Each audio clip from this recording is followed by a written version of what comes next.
বন্ধুরা, এই মুহূর্তে সবথেকে বড়সড় একটি আপডেট। নতুন বছরে পয়লা জানুয়ারি থেকে বেশ কিছু নিয়মে পরিবর্তন হতে চলেছে, যা বিভিন্ন মানুষদের কিন্তু সুবিধা অসুবিধা হতে চলেছে। তো আপনার জন্য কোনটি সুবিধা কোনটি অসুবিধা হতে চলেছে, কি কি নিয়ম মেনে আপনাকে চলতে লাগবে, এ নিয়ে বিস্তারিত আপডেটে জানাচ্ছে আজকের এই ভিডিওতে। কাজেই ভিডিওটি প্রথম থেকে শেষ পর্যন্ত দেখুন, তাহলে কিন্তু বুঝতে পারবেন, না হলে বড়সড় বিপদের মধ্যে কিন্তু আপনারা পড়তে পারেন। তো ভিডিওটি প্রত্যেকের জন্য কিন্তু সতর্কতামূলক হতে চলেছে। ভিডিওটি কাজেই প্রথম থেকে শেষ দেখুন। চ্যানেলে নতুন হয়ে থাকলে সাবস্ক্রাইব করে আমাদের সাথে থাকুন পরবর্তী নেক্সট আপডেট পাওয়ার জন্য। এছাড়াও ফেসবুক পেজ থেকে দেখে থাকলে ফলো করে রাখুন। তো এই সংক্রান্ত আপডেটে প্রথমেই বলা হয়েছে, দেখুন, নতুন বছরে পয়লা জানুয়ারি থেকে একাধিক নিয়ম পরিবর্তন, যা প্রত্যেক মানুষের সুবিধা অসুবিধার সৃষ্টি। এখানে বলা হয়েছে, দেখুন, নতুন নিয়ম, আধার কার্ড পেতে লাগবে 180 দিন। এবার আধার কার্ডে নতুন নিয়ম চালু হচ্ছে। এখন থেকে আধার কার্ড পেতে হলে করতে হবে আধার ভেরিফিকেশন। আধার তৈরি করতে 180 দিন পর্যন্ত সময় লাগতে পারে। তো কেন লাগবে, এই কারণে বলা হচ্ছে, কারণ আধারের আবেদন করার পর ইউআইডিএআই ডেটার গুণমান পরীক্ষা করবে এবং তারপরে পরিষেবা প্লাস পোর্টালে আবেদন পাঠাবে। এসডিএম পোর্টালে সেই আবেদনের যাচাই করা হবে। সমস্ত কিছু ঠিকঠাক থাকলে তারপর আধার কার্ডের অনুমতি দেওয়া হবে। এই নিয়ম অবশ্য 18 বছরের ঊর্ধ্বে যাদের বয়স, তারা নতুন আধার কার্ড করতে চাইলে তাদের জন্য প্রযোজ্য। অর্থাৎ এই নিয়মটি কিন্তু 18 বছরের ঊর্ধ্বে যাদের রয়েছে, যারা 18 বছর পেরিয়ে গিয়েছে তারপরে নতুন আধার কার্ড করছেন, তাদের জন্য কিন্তু এই নিয়মটি প্রযোজ্য হচ্ছে।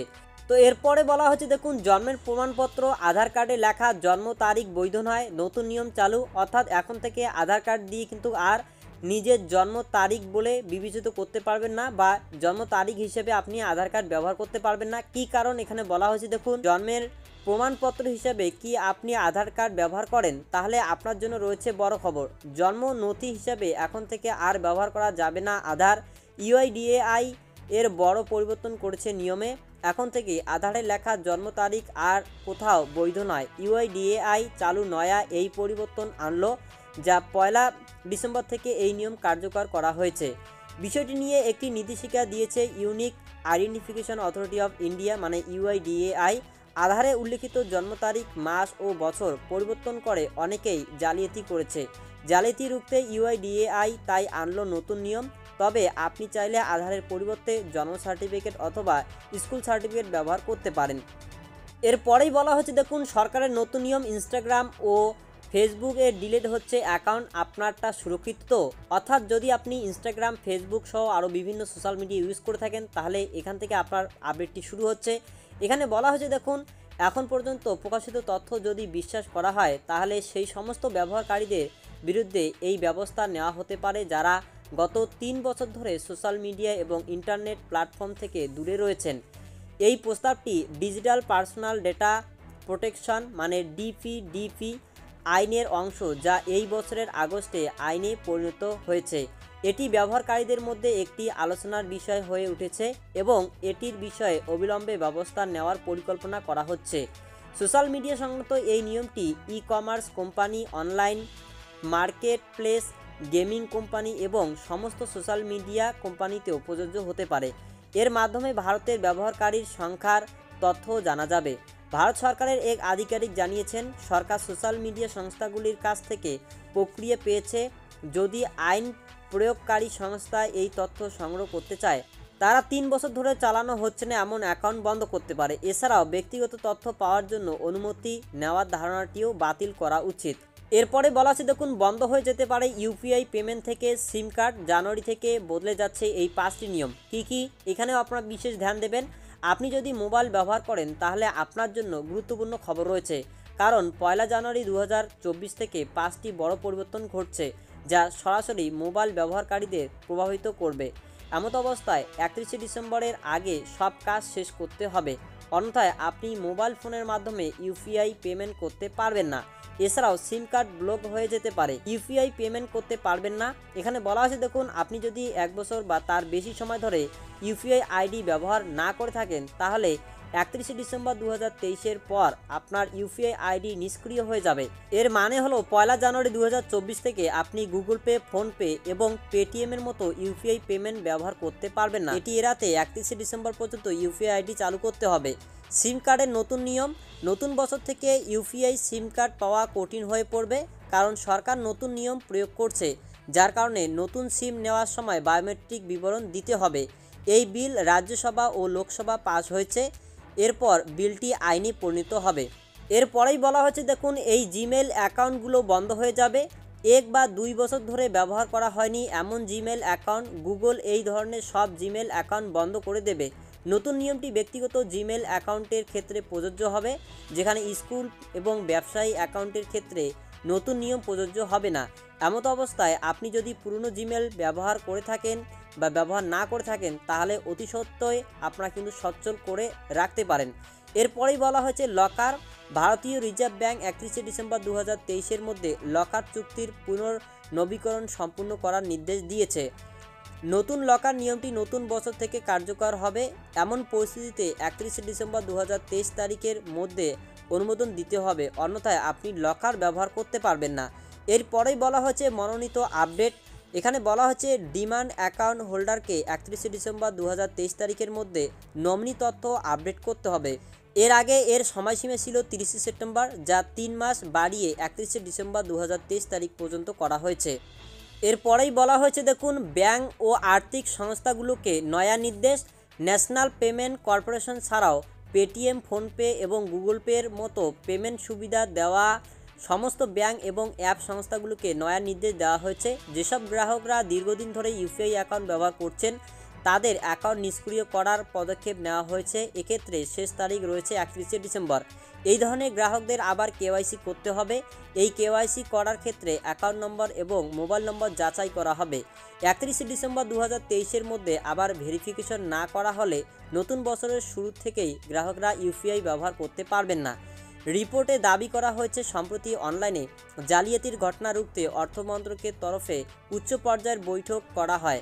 এই বৈঠকে উপস্থিত ছিল রাজস্ব, অর্থনৈতিক বিষয়ক বিভাগ, তথ্য প্রযুক্তি মন্ত্রক, ন্যাশনাল পেমেন্ট কর্পোরেশনের উচ্চপদস্থ আধিকারিকরা।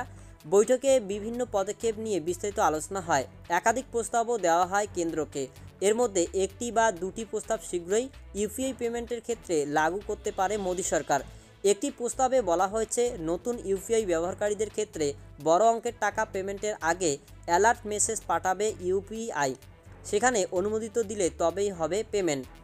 সরকার ইতিমধ্যে অনলাইনে ব্যাংকিং জালিয়াতির বিরুদ্ধে কঠোর মনোভাব দেখিয়েছে। প্রাথমিক পদক্ষেপ হিসেবে লাখ লাখ মোবাইল নম্বর ব্লক করা হয়েছে। সন্দেহজনক লেনদেনে জড়িত থাকার কারণে সরকার ইতিমধ্যে 70 লাখ মোবাইল নম্বর ব্লক করেছে। পাশাপাশি 1 ডিসেম্বর থেকে সিম কার্ড সংক্রান্ত নিয়ম আরও কঠোর করেছে কেন্দ্র। এরপরেই বলা হচ্ছে দেখুন, 1 জানুয়ারি থেকে সিম কার্ডের নতুন নিয়ম, না মানলে 3 বছর জেল আর পড়া হবে। এখানে আপনারা বিশেষভাবে ধ্যান দেবেন। এখানে বলা হয়েছে, নতুন টেলিকমিউনিকেশন বিলে পরিষ্কার করে বলা হয়েছে, ভুয়ো সিম কার্ড ক্রয় করবেন যে সব কাস্টমাররা, তাদের কঠিন শাস্তি দেওয়া হবে।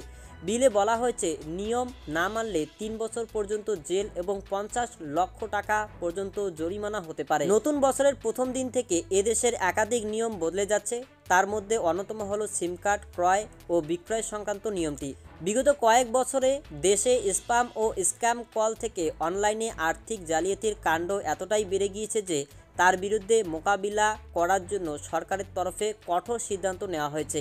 এখন সিম কার্ড যারা কিনবেন তাদেরও যেমন নতুন নিয়ম মানতে হবে, তেমনি আবার সিম কার্ড যারা বিক্রি করবেন নতুন নিয়ম থেকে রেহাই নেই তাদেরও। 2024 সালের 1 জানুয়ারি থেকেই সিম কার্ড সংক্রান্ত নতুন নিয়মগুলি কার্যকর হবে। এখানে বলা হয়েছে, জালিয়াতি এড়াতে নতুন সিম কার্ডের নিয়ম। কি নিয়ম অবশ্যই আপনাকে জানতে লাগবে। বিগত কিছু বছরে দেশে স্মার্টফোনের ব্যবহার ব্যাপকভাবে বেড়েছে। পাল্লা দিয়ে বেড়েছে অনলাইন জালিয়াতির পরিমাণও। সেই জালিয়াতি রুখতেই সিম কার্ড ক্রয় ও বিক্রয়ের ক্ষেত্রে নিয়মগুলি নিয়ে আসা হচ্ছে। জালিয়াতি এড়াতে নতুন সিম কার্ড নিয়ম। এখানে কি কি নিয়ম সেটা একবার দেখুন। বিগত কিছু বছরে দেশে স্মার্টফোনের ব্যবহার ব্যাপকভাবে বেড়েছে। পাল্লা দিয়ে বেড়েছে অনলাইন জালিয়াতির পরিমাণও। সেই জালিয়াতি রুখতেই সিম কার্ড ক্রয় ও বিক্রয়ের ক্ষেত্রে নিয়মগুলি নিয়ে আসা হচ্ছে। বায়োমেট্রিক বাধ্যতামূলক। নতুন সিম কার্ড যারা ক্রয় করবেন সেই সব কাস্টমারের বায়োমেট্রিক তথ্য এবার থেকে টেলিকম কোম্পানিগুলিকে সংগ্রহ করতে হবে। বায়োমেট্রিক ভেরিফিকেশন পদ্ধতি ভুয়ো সিম কার্ড থেকে ট্রানজ্যাকশনের ক্ষেত্রে একটা বড় বাধা হয়ে দাঁড়াবে। এরপরেই বলা হয়েছে ডিজিটাল কেওয়াইসি।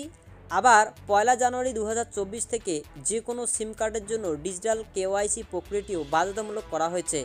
এর ফলেও ভেরিফিকেশন পদ্ধতি আরও জোরদার হবে। পাশাপাশি অযাচিত সিম কার্ড ট্রানজ্যাকশানও রোখা যাবে। এরপরেই বলা হয়েছে ভেরিফিকেশনের সিস্টেম কি হবে। নতুন যে নিয়মগুলি নিয়ে আসা হয়েছে তার বেশিরভাগই ভেরিফিকেশন সংক্রান্ত, ফলে সিম হোল্ডারদের একটা লম্বা ভেরিফিকেশন পদ্ধতির মধ্যে দিয়েও যেতে হবে। এত দ্বারা প্রতারণা এড়ানোর কাজটা আরও সহজ হবে, কারণ একবারে একটা ব্যক্তিকে গুচ্ছ সিম কার্ড দেওয়া আর সম্ভব হবে না।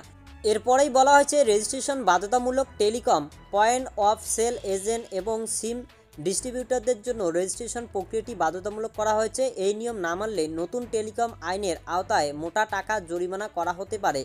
জানা গিয়েছে ডিলারদের ক্ষেত্রে সেই জরিমানার অঙ্কটা 10 লাখ টাকা, না মানলে বিরাট শাস্তি। নতুন টেলিকমিউনিকেশন বিলে পরিষ্কারভাবে বলা হয়েছে ভুয়ো সিম কার্ড ক্রয় করবেন যেসব কাস্টমাররা তাদের কঠিন শাস্তি দেওয়া হবে। বিলে এটাও বলা হয়েছে নিয়ম না মানলে 3 বছর পর্যন্ত জেল এবং সাথে 50 লক্ষ টাকা পর্যন্ত জরিমানা। তো এরপরে সর্বশেষ আপডেটে বলা হয়েছে নতুন বছরে রেজিস্ট্রি বিয়ের নতুন নিয়ম। এখানে বলা হয়েছে যে হিন্দু শাস্ত্র অনুযায়ী পৌষ মাসে সামাজিকভাবে বিয়ে হয় না, কিন্তু রেজিস্ট্রিতে বাধা নেই। অনেকে মল মাসেও চুপিসারে বিয়ে সেরে নেন। নতুন বছরের প্রথম সপ্তাহেও সেই পরিকল্পনা কারো কারো ছিল, কিন্তু ইচ্ছে থাকলেও 2 থেকে 5 জানুয়ারি আইনি বিয়েও করা যাবে না।